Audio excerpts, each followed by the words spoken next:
Hi everyone, this is Brian from scarftough, and for my first video from the studio, I want to show you the equipment and software that I will be using to make my EP.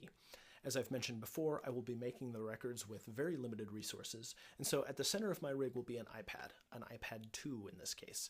Now, some of you might be thinking, oh, isn't that cute? He's recording with an iPad. He must have lost his micro cassette recorder. But the iPad is a surprisingly powerful tool for making and recording music. Of course, it has a number of limitations, the biggest of which is CPU speed and RAM, and music apps are notoriously resource hungry. So there may be times when I have to bounce some tracks over to the MacBook Pro for some more resource-intensive work. But with those limitations in mind, some of the apps that developers are producing for the iPad are very impressive. They cover most of the needs that musicians might have in a home studio, and here's a partial list of the bazillion apps that I've purchased to outfit my iPad.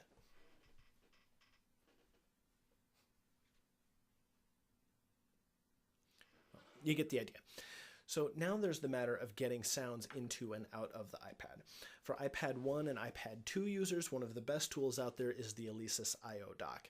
You can still use the I/O dock with iPad 3 and iPad Air, but you have to use some workarounds and it's a hassle, and frankly there are better devices out there for them these days.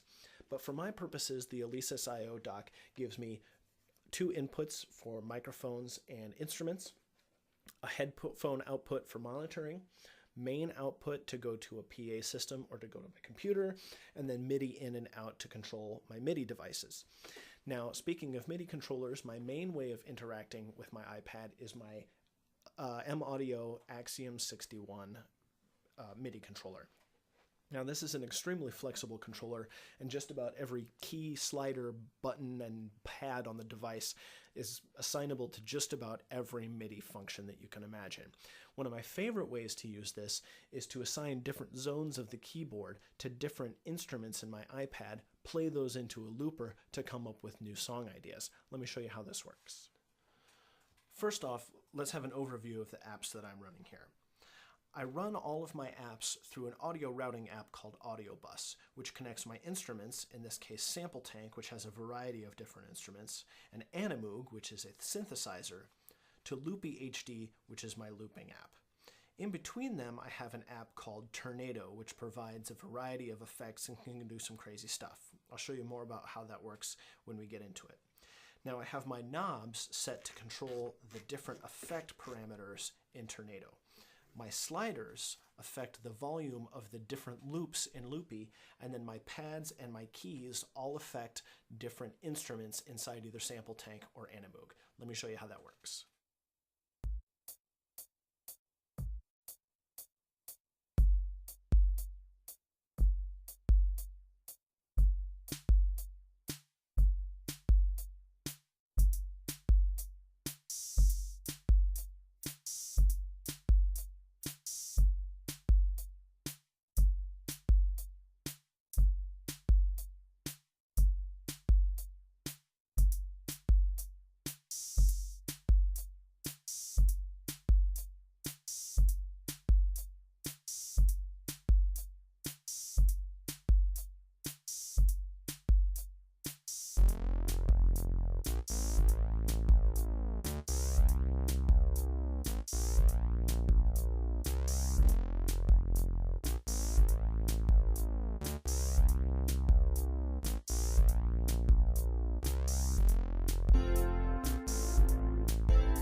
And there you have it. That is one of my most powerful processes for generating new song ideas. I can use the instruments, loopers, and effects in my iPad to jam with myself and to try out new ideas. And this is just one of the dozens of ways I use the iPad to create music. I'll show you more in future videos. So stay tuned for more video dispatches from the studio as I get my tracks put together. Please leave me comments down there. And if you would like to keep up with my videos, of course you can subscribe, also down there. And most importantly, be sure to check out scarftough.com for music reviews, app reviews, and my recordings as they're released.